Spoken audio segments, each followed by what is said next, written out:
মার্কিন যুক্তরাষ্ট্রের আইনজীবী, লেখক এবং মানবাধিকার কর্মী মেরি কেরি কেনেডির আয়নাঘরে বন্দি দশায় ৮ বছর কাটানো দুঃসহ যন্ত্রণাময় দিনগুলোর বর্ণনা দিলেন বাংলাদেশ জামাত ইসলামীর সাবেক নেতা মীর কাসেম আলীর ছেলে মীর আহমদ বিন কাসেম।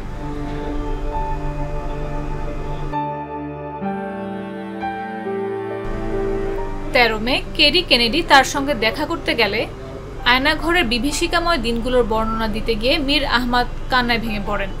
আবেগ আপ্লুত কেরি তাকে সান্ত্বনা দেন। প্রধান উপদেষ্টার প্রেস সচিব শফিকুল আলম তার ভেরিফাইড ফেসবুকে এ তথ্য জানান।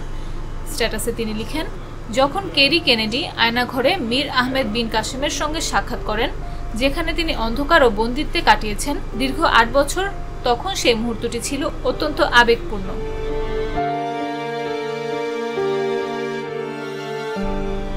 কেরি কেনেডি রবার্ট এফ কেনেডির কন্যা এবং জন এফ কেনেডির ভাতিজি, যুক্তরাষ্ট্রের শীর্ষস্থানীয় মানবাধিকার সংগঠন RFK সেন্টারের প্রধান। শেখ হাসিনার ১৫ বছরের দুর্নীতিগ্রস্ত ও দমনমূলক শাসনামলে বাংলাদেশে ব্যাপক মানবাধিকার লঙ্ঘনের বিষয়টি আন্তর্জাতিকভাবে তুলে ধরতে তিনি নেতৃত্ব দেন।